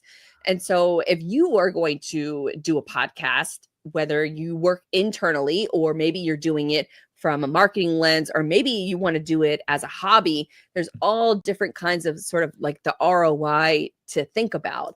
And I think that you're coming at it from the smart approach, where some other companies might not have, I guess, that focused goal of why are we even doing a show? Because some of these shows, especially in logistics that have popped up, it just looks like maybe you have some extra spare time and a podcast is fun and a podcast looks cool. So why not spend a lot of time and energy on creating it in-house? But then in a few months, when you have to justify that budget or that time that's being spent on that, how are you going to communicate the value? And so I'm curious, from like an internal company lens, how are you communicating the value of starting an internal podcast? Like, why is this a valuable thing that you need to spend your time doing?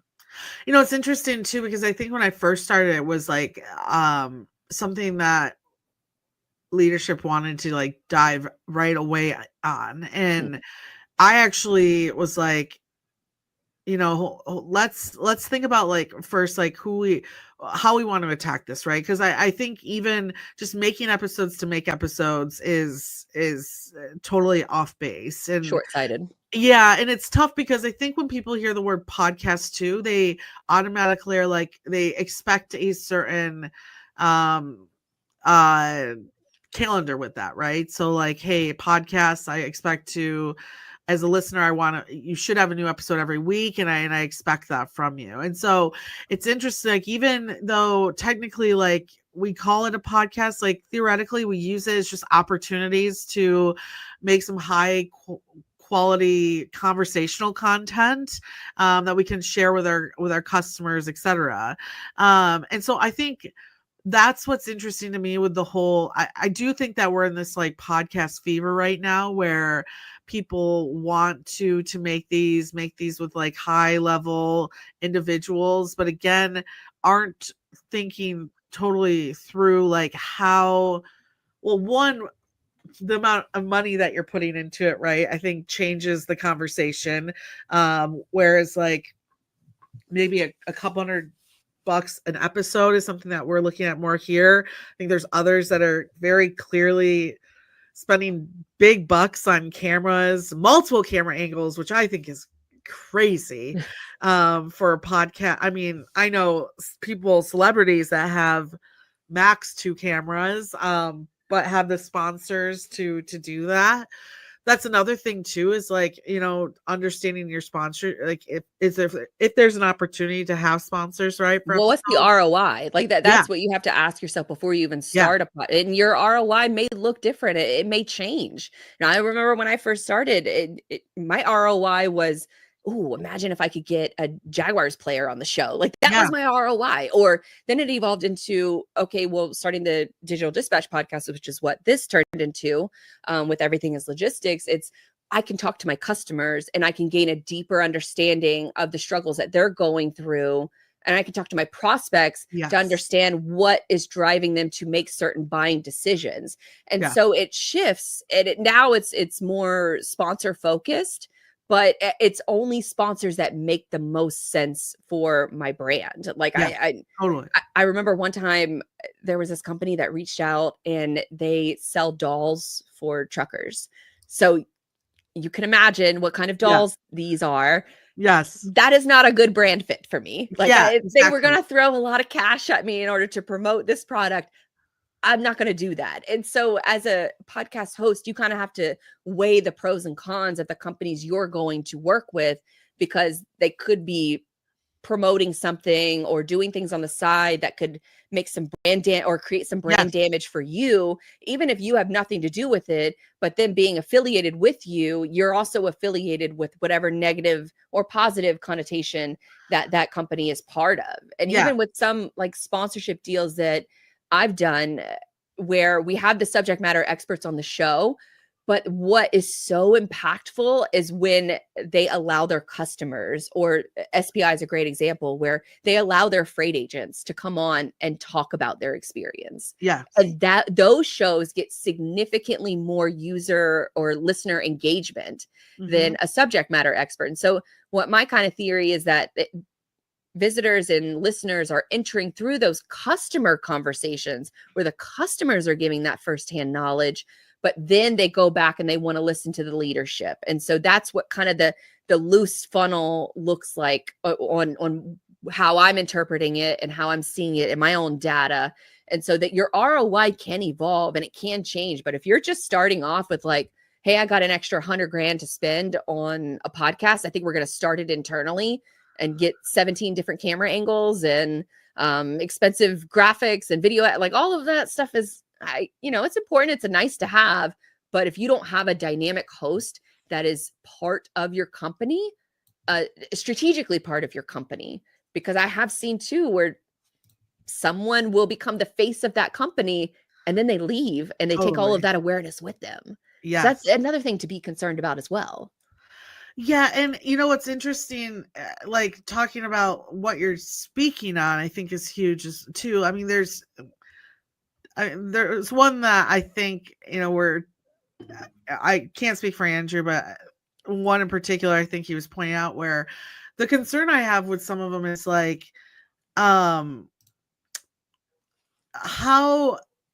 how is your customer learning about your product through all this? Is your hope that like you just get a high level individual and then they say, oh, well, I'm sitting here listening, I wonder what this company does.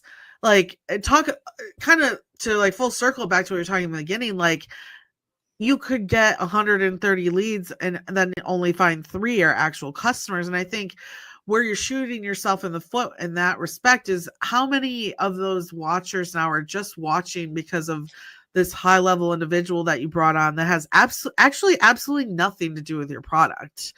And that's where I find it interesting. And it's like, especially if you're dumping a lot of money into it, you're not talking about your product at all.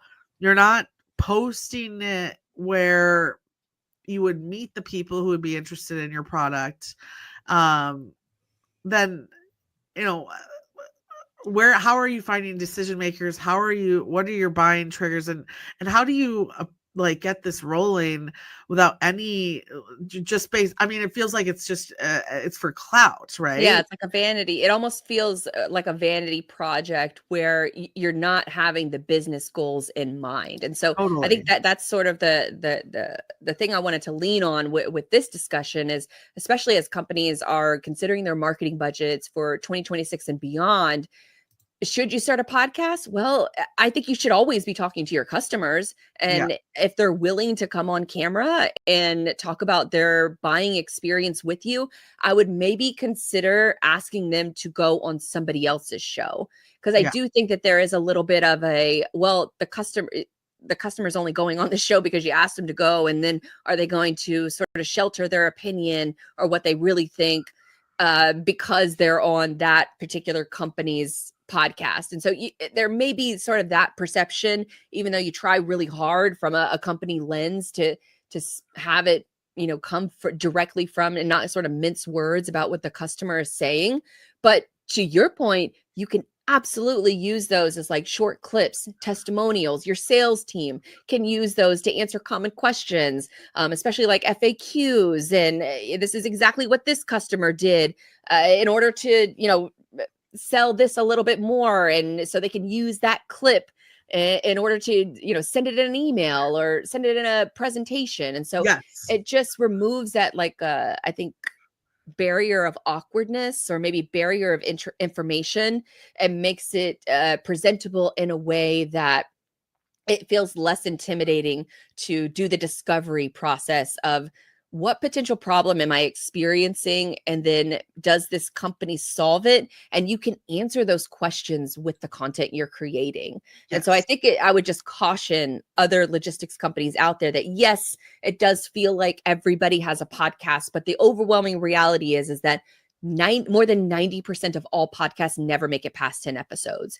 So you might hear about a lot of different podcasts, but the overwhelming majority of them are not going to make it past 10 episodes. And so if you want to start one internally or support another podcaster that's already doing it, then that's your own prerogative. But I would think about it from the lens of, what is my audience actually going to care about when it comes to these conversations? And that's where you make the content. That's the kind of content you should be reverse engineering from there, with the nice graphics, with the great copy, and one or two camera angles, and things like that, where this can be very expensive to undertake. And then when you only get 25 plays on an episode, those marketing managers are going to have to be answering that question of, why did we just spend $100,000 on this podcast and we only are getting 50 downloads?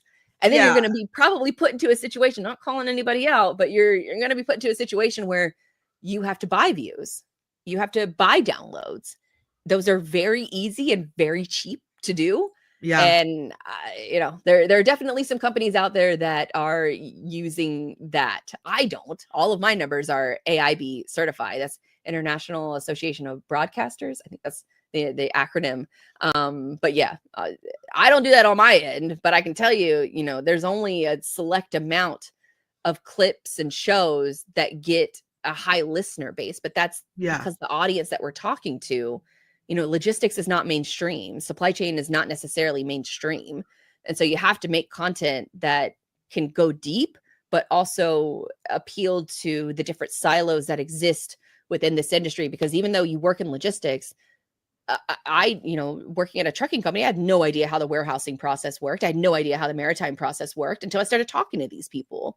And so you have to understand it from your audience's lens too, that they might not know all this lingo and this industry jargon, or who these, influencers that you're having on. You have to be really conscious about why you're starting the show, and then reverse engineer of what your customers care about, because then your ROI can evolve from there.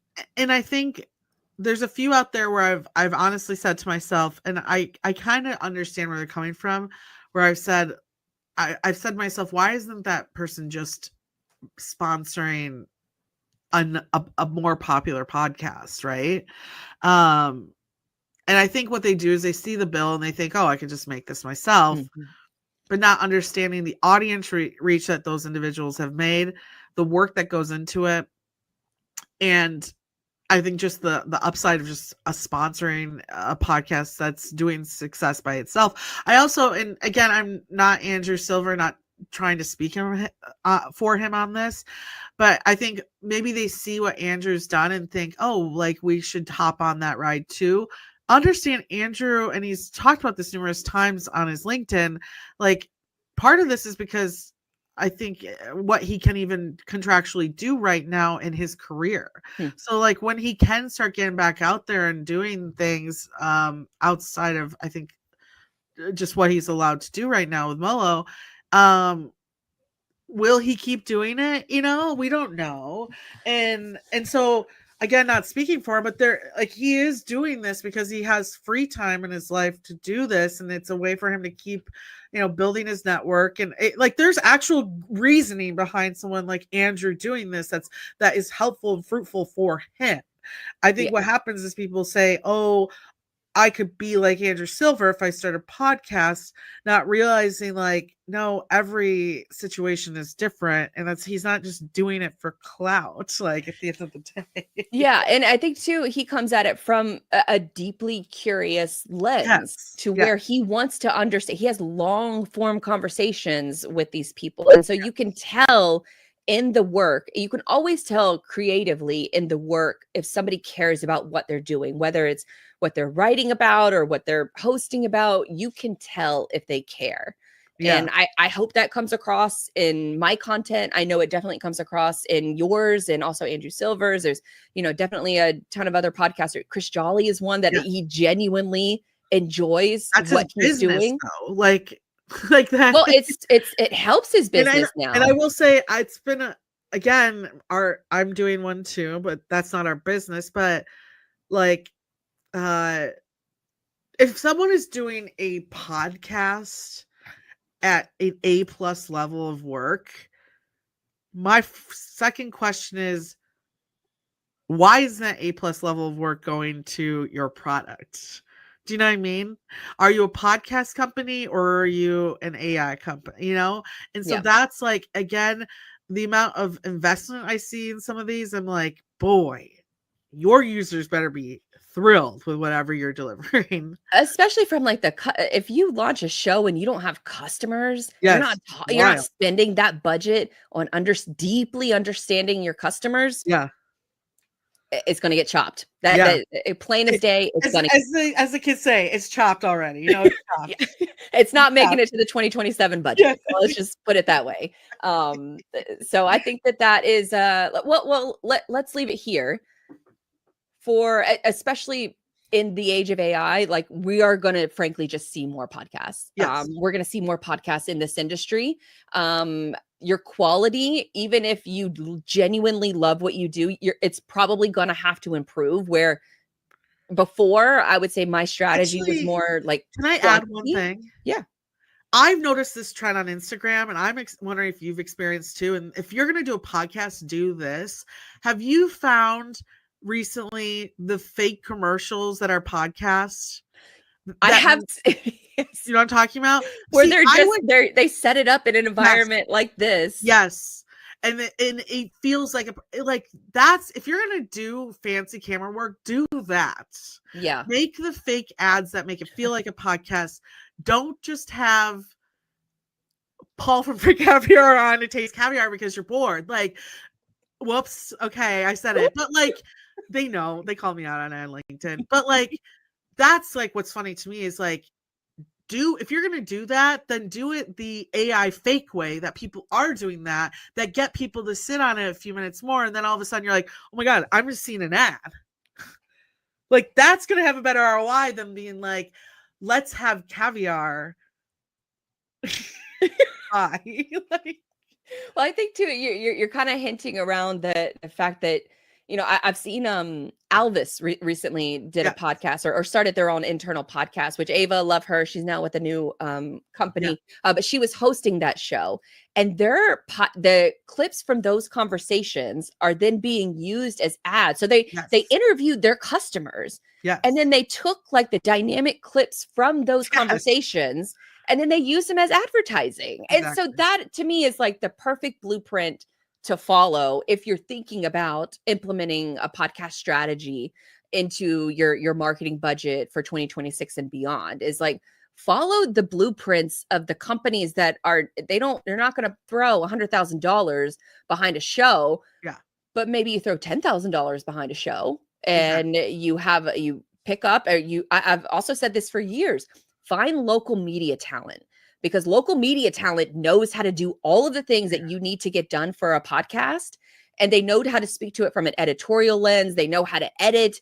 They know how to distribute it. They know how to conduct the interview. And so you're covering a lot of those costs into one person.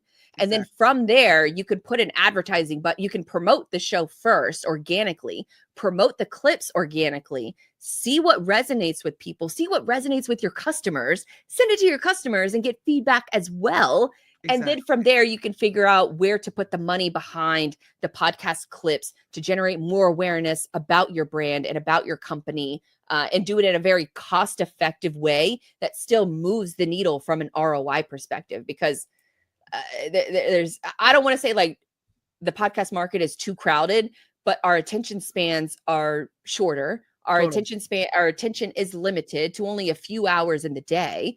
So if you want to be one of those shows that somebody listens to, that they have that valuable time frame and listening in on the way to work, on the way home, you have to think about how to respect their time and respect your customers' time first. And you'll see much more benefits from that down the line. You'll get a renewed budget. And this is all free advice. So take it and run with it. And then from there, if you have a successful product or a successful show that is the product, then you can start to branch out into more, the fun interviews and, talking to maybe, some of the bigger personalities in the industry that have a more wider appeal.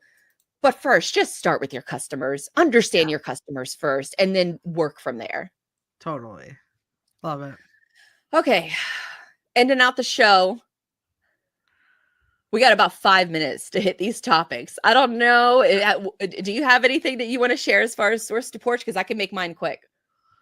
No, I can hold. No, I'm good. You can make yours quick. Yes. Okay, good. All right. Let's get into our final topic, and that is source to porch. Blythe Milligan here, Grace Sharkey. Everything is logistics, presented by SBI Logistics. And my source to porch story for this week for this month is Le Creuset. I am not pronouncing that right, but the cookware line. You know what I'm talking about? The cookware line. Yeah. Cast iron, enamel cast iron, like a very, very hand, I don't want to say like hand-me-down products, but cookware that's investable, that you would keep this and you would hand it down to your children, like that kind of cookware.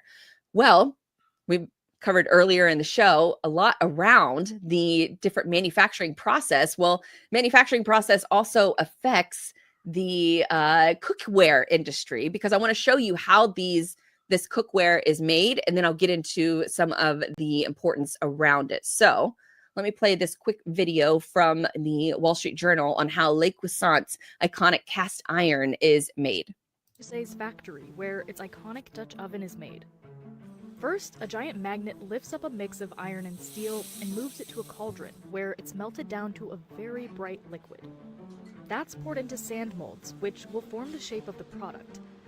Once they're cooled, the cast iron moves along this conveyor belt to shake off any excess sand. All along the way, workers are checking for any bumps or inconsistencies that could cause hot spots when you're cooking with it at home. Any pot with a flaw is taken off the line, melted down, and the process starts all over again. When the cast iron's ready, it's sprayed with an initial primer coat of enamel, and then the rim is wiped clean with a sponge. It may look simple, but it can take up to 2 months to train for this job. If you apply too much pressure, you could ruin the enamel coating, and you have to keep pace with the production line. Once the pots are sprayed with their second coat, they're put in a giant oven that turns the sort of dusty matte coating into the colored glass enamel you'll find in the store. Okay, so that's how they're made. So I figured that would be a good part to include in this process of how they're actually made. But what I think is incredibly fascinating, and I don't think that it's made its way over to Reels yet, so you probably haven't seen this. This is more of like a TikTok thing. But it's called their factory to table events and how they handle excess inventory. And so essentially the way it works is that they have all of this excess inventory and they sell tickets to events all over the country. In order to get inside of the event, you have to pay you pay for a ticket.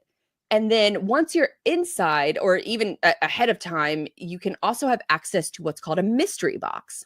And so with their cookware, what they've done is that you pay to get in. So you get access to all of this like sort of seasonal or like rare to find different pots and pans and cookware. And they're all heavily discounted. But then the mystery box angle is you pay, I think like $150, but you have no idea what's going to be inside of this box. And so what happens is that there's a lot of people that are only going to this event just to get the mystery box, because the mystery boxes can be incredibly valuable. And so there's like this secondary economy that is popping up outside of the events in the parking lots, where people get their mystery boxes, they go into the parking lot, and people just start opening up their boxes to kind of see what they have. They're recording it, they're posting it to TikTok. It's incredibly viral type content. But then this secondary economy is popping up to where people are buying and trading the mystery box items in the parking lot of where the events are taking place. So it creates this level of like viral marketing for this excess inventory that Lake Croissant is getting the marketing benefits out of it. And they're also selling off a lot of this extra inventory. Remarkably, it's done remarkably well. Until recently, where they had an event in Cleveland, I think it was Cleveland, and the mystery boxes were not good. Like, people paid like $150 and they got like a single dish or like a butter dish. Like, they were not impressive, and it had the complete opposite effect, where all of these people who were so like rabid fans for this brand now, and these tickets to these factory to farm events or factory to table events are selling out all across the country. Really, they have global events as well. And so it created this like negative feedback where Lake Croissant had to shut down the comments on a lot of their social media posts because it went so bad. And then, so you have this, they did recently have another event, they got back to form. And so they don't necessarily have to worry about this, as you know, the internet let them know. But it was a sort of drama and like a PR disaster around it. And so I'd been planning on covering this topic for a little bit, but a friend of the show, Jen Morris with Ship Happens, she actually had an email newsletter that went out recently that talked about this, that talked about sort of the advertising side of things, and talked about it from, you know, getting rid of like excess inventory. And she had a few different takeaways, which I thought were really fascinating, because if you think about it from like the lens of like a Burberry, the company, when they have excess inventory, they fry it, they burn it up, they shred it, they cut it up, because they don't want the pores to have access to their inventory. They want to keep that luxury image. And so one of Jen's takeaways in her article, and I'll link to it in the show notes, of course, but by rethinking how excess stock is handled, they preserve their luxury image. They reduced warehousing and transport costs. They collected direct consumer data, and they turned liquidation into engagement and content. And I thought that is a perfect summary for this sort of source to porch segment, where we can figure out, it sort of ties into the rare earths that are needed to make this type of cookware. This type of cookware is, if you've never used it before, it is one of those things where it makes a dramatic impact. Like my soups and broths and sauces that I make, I use it in that type of cookware, and it makes a dramatic difference. But they're able to take a lot of their excess inventory, or even like special items, rare items, and create sort of a fanatical environment around it that creates social media awareness, brand awareness, gets rid of that excess inventory, and still, like Jen says, maintains their luxury image. So I thought that was an interesting take on sort of the mystery box economy, and how that's sort of the thrill of the hunt from a retail perspective. I think is a very smart play, where you have, you know, like TJ Maxx or a Marshalls, where it's that thrill of the hunt is what Lake Croissant has captured here. And I just thought that was an interesting story to share. So hopefully you enjoyed that too. We love a mystery box. Heck yeah. Who doesn't love a mystery box? Okay. All right, Grace, I know you have to run out. So that does it for this Source to Porch segment. So any final thoughts, anything you want to leave the audience with, where to find you, find more of your work? Head over to orderful.com if you're looking to speak to an EDI expert. Check out our LinkedIn page to figure out what events we'll be at next. We'll be at Trimble next, Trimble Insights. That cat was about to knock over a glass of water. And that's it. I appreciate it, Blythe. Awesome. Well, it was another great show. So we'll see you next month, and we'll do a little, maybe more holiday themed issues. Yeah, like what we have here. Yeah, there you go.